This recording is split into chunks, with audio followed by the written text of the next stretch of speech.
우리 하나님 말씀 함께 보도록 하겠습니다.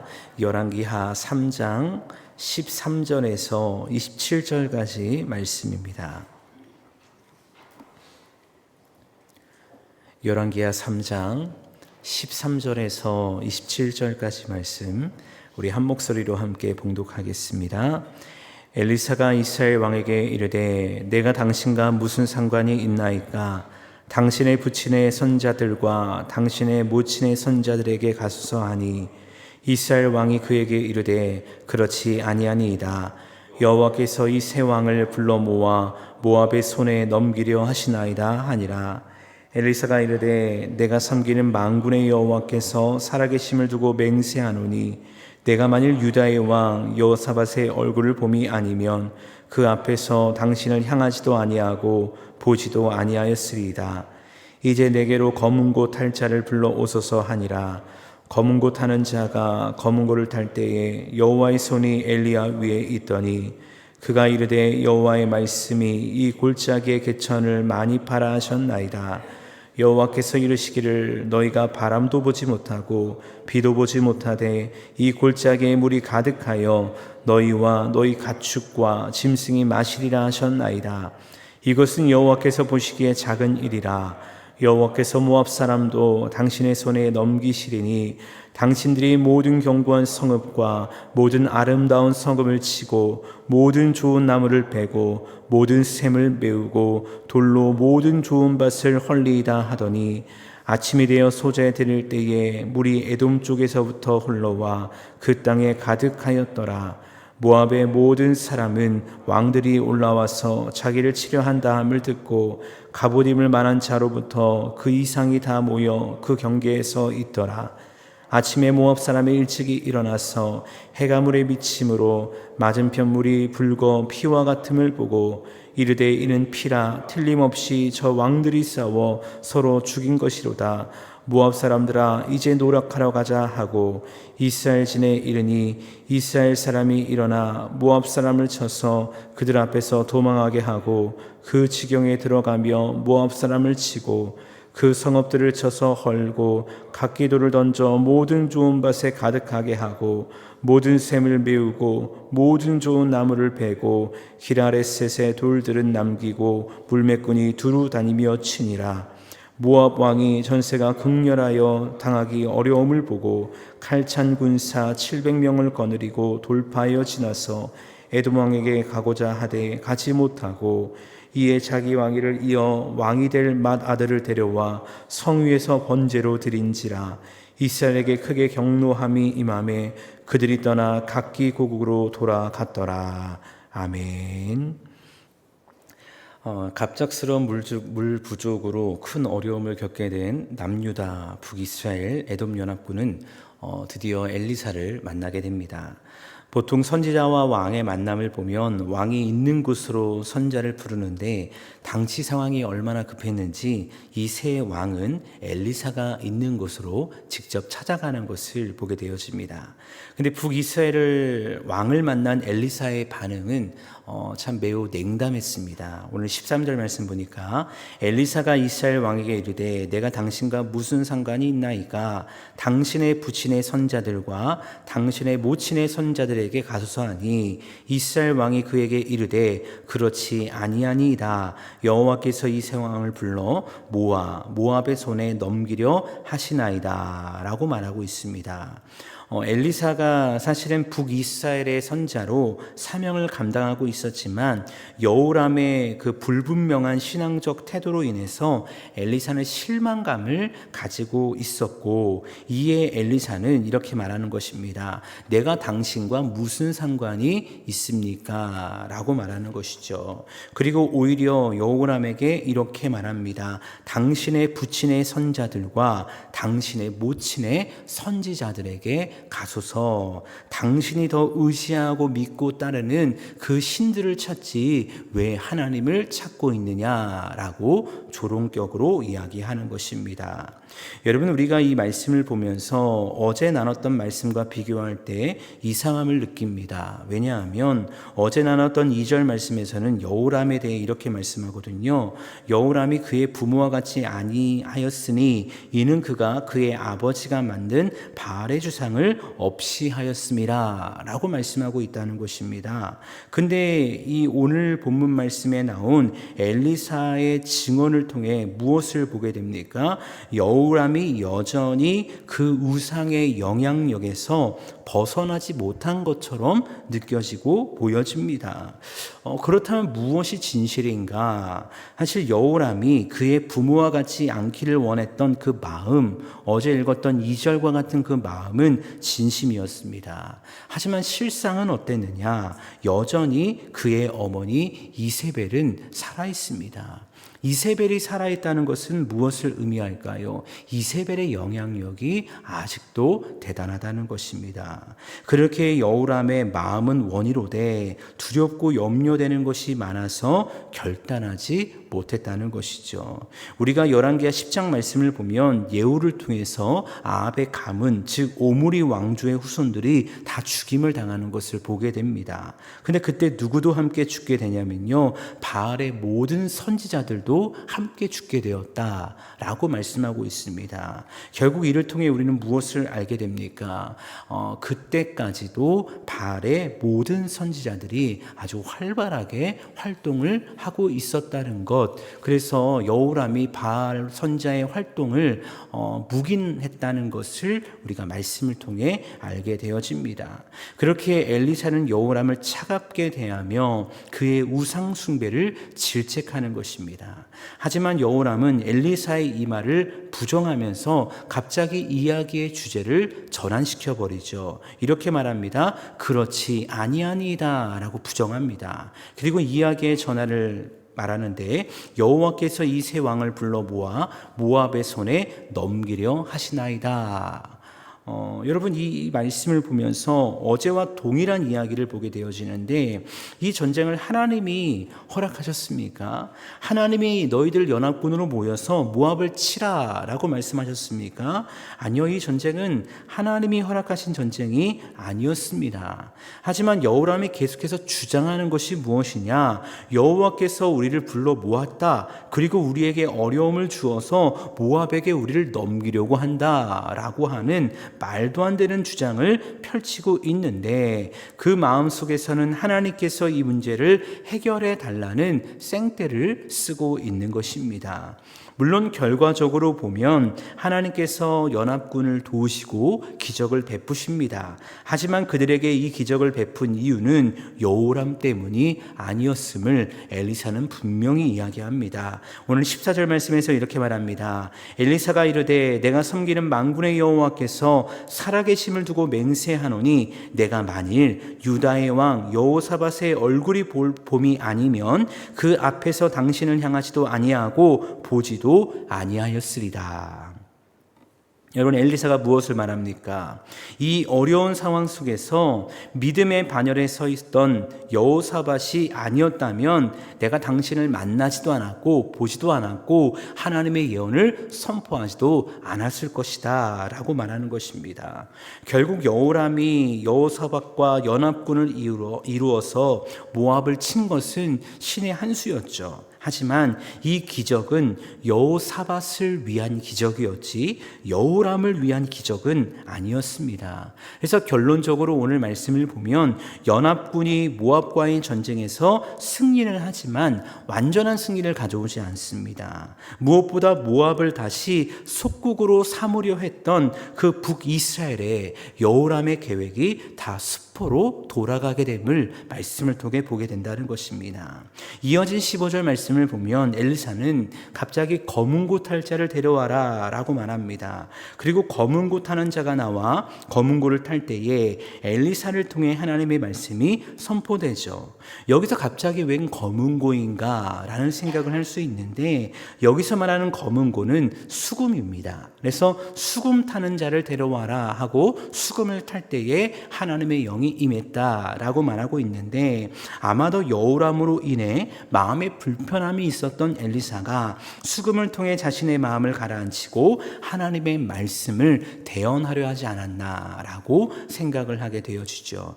결국 그렇게 엘리사를 통해 선포되는 하나님의 말씀이 나타나게 되어지는데, 오늘 말씀 16절 17절에서 이 하나님의 말씀이 선언되어지죠. 그가 이르되 여호와의 말씀이 이 골짜기에 개천을 많이 파라 하셨나이다. 여호와께서 이르시기를 너희가 바람도 보지 못하고 비도 보지 못하되 이 골짜기에 물이 가득하여 너희와 너희 가축과 짐승이 마시리라 하셨나이다. 여기서 말하는 골짜기란 개천이나 강을 뜻하는 것인데, 이는 그 당시 팔레스타인 지방에 물이 전혀 흐르지 않는 건기 때 나타나는 특유의 지형이었다고 합니다. 그런데 하나님께서 엘리사를 통해 무엇을 말씀하십니까? 이 골짜기에, 개천에, 즉 웅덩이를 더 많이 파라 라고 말씀하십니다. 그리하면 너희가 판 그 골짜기 웅덩이에 물이 가득하게 하여서 그 물의 문제를 해결해 주겠다라고 말씀하시는 것이죠.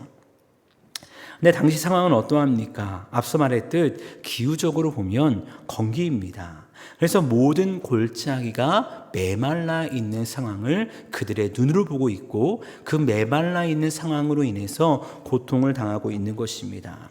하나님께서도 이 모든 상황을 알고 계십니다. 그래서 조금 전에 읽었던 말씀 가운데 하나님도요, 너희가 바람도 보지 못하고 비도 보지 못하되 라고 말씀하고 있습니다. 하지만 우리 하나님 어떤 분이십니까?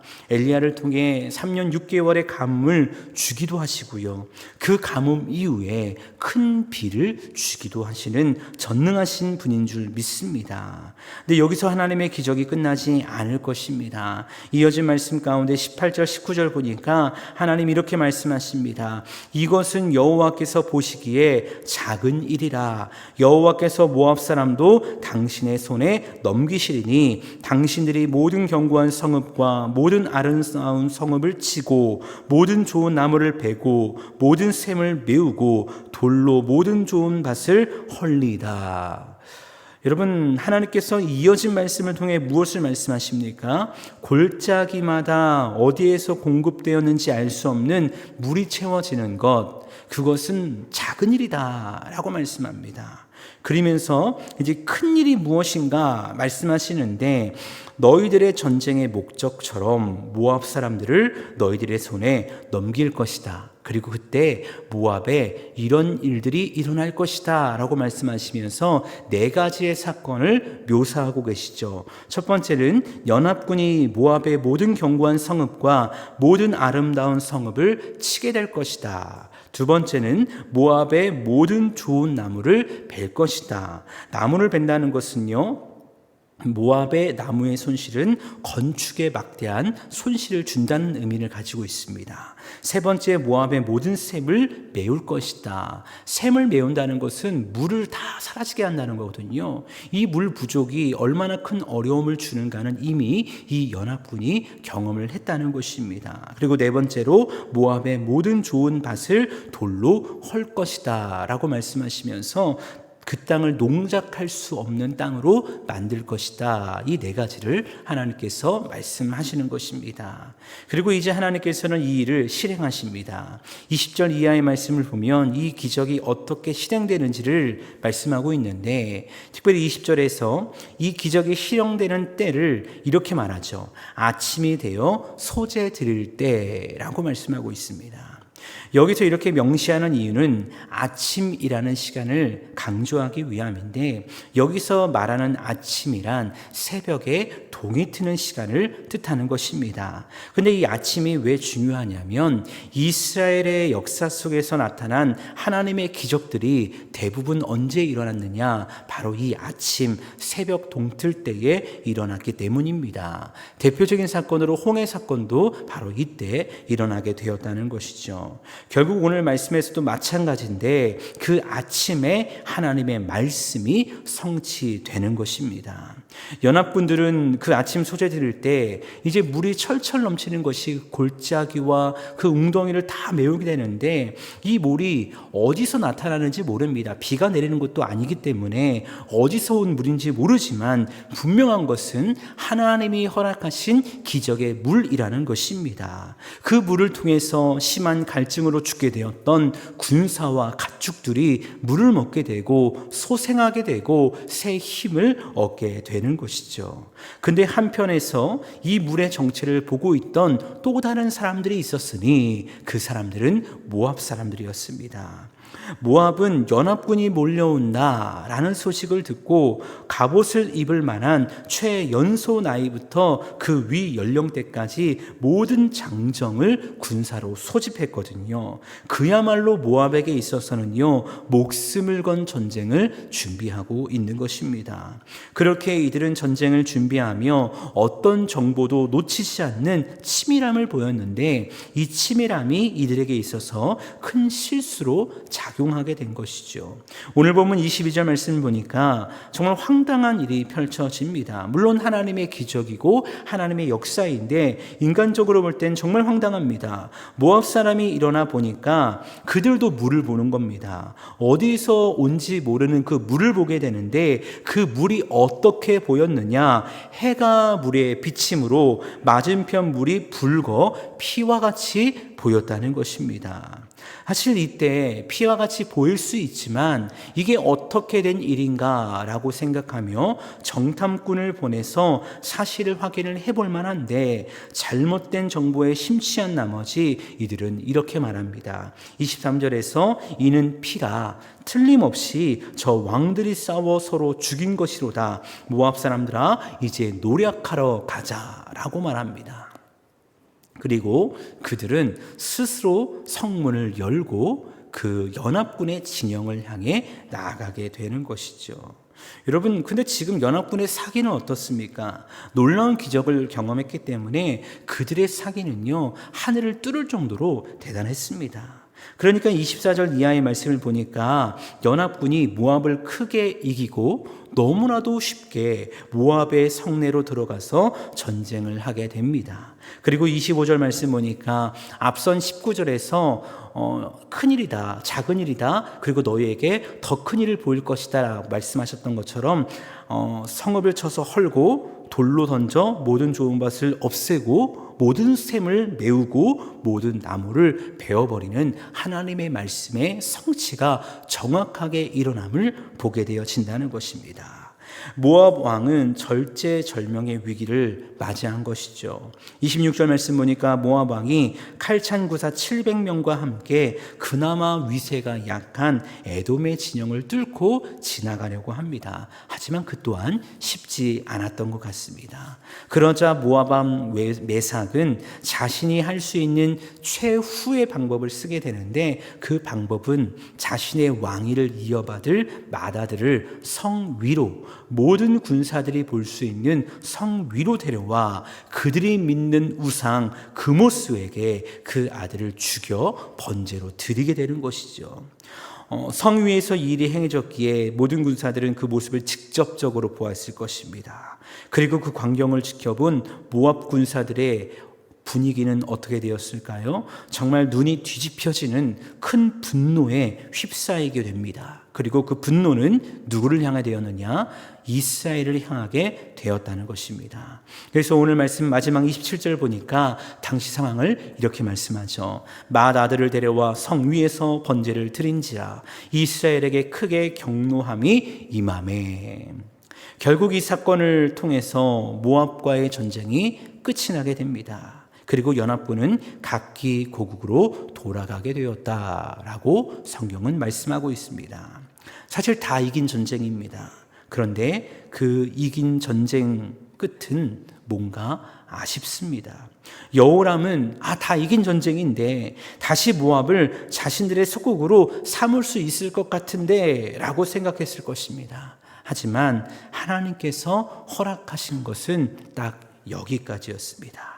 왜냐하면 앞서 이야기했듯 이 전쟁은 하나님으로부터 시작된 전쟁이 아니었기 때문입니다. 사랑하는 여러분, 오늘 말씀을 통해서 우리는 무엇을 깨닫게 됩니까? 저는 오늘 말씀을 통해서 이런 생각을 하게 됩니다. 진짜 하나님을 나의 주인으로 섬기는 자와 하나님이 아닌 헛된 우상을 나의 주인으로 섬기는 자의 차이를 보게 됩니다. 오늘 우리의 삶의 모습은 누구를 더 닮고 누구를 더 따라가고 있습니까? 여호사밧의 길을 걸어가고 있습니까? 아니면 여호람의 길을 걸어가고 있습니까? 혹시 우리의 모습이 하나님도 좋고 우상도 좋은, 때로 힘들고 어려울 때 세상을 향해 살다가 때로 힘들고 어려울 때 하나님을 찾는 그 여호람의 모습이 우리의 모습으로 보이지는 않습니까? 그렇다고 한다면 우리 안에 있는 타협적인 신앙, 그 여호람의 모습을 내려놓아야 할 것입니다. 왜냐하면 여호람이 아니라 여호사밧의 모습으로 살아갈 때 하나님께서 우리의 삶을 가장 완전하고 가장 좋은 길로 책임져 주실 것이기 때문입니다. 물론 세상을 살아가면서 온전한 그리스도인으로 살아간다는 것이 쉽지 않을 수 있죠. 또 한편으로는 그렇게 살아가다가 세상의 성공을 놓칠 수 있다라고 생각할 수 있죠. 그런데 오늘 말씀을 보십시오. 여호람에게 있어서 곧 승리가, 그의 성공이 눈앞에 있는 것처럼 보이지만 그 모든 것을 성공케 하시기도 하고 실패케 하시는 분이 누구였습니까? 바로 하나님이시라는 것입니다. 그렇게 오늘 살아가는 우리가 정말 붙잡고 의지해야 할 분은 살아계신 하나님인데, 오늘 이 새벽 그 하나님을 정말 나의 주인으로 삼고 주님 나라가는 그날까지 그 하나님과 동행하기를 결단하며 세상으로, 우리의 삶의 현장으로 나아가 더 주의 영광에 쓰임받는 저와 여러분 모두가 될 수 있기를 주의 이름으로 축원합니다.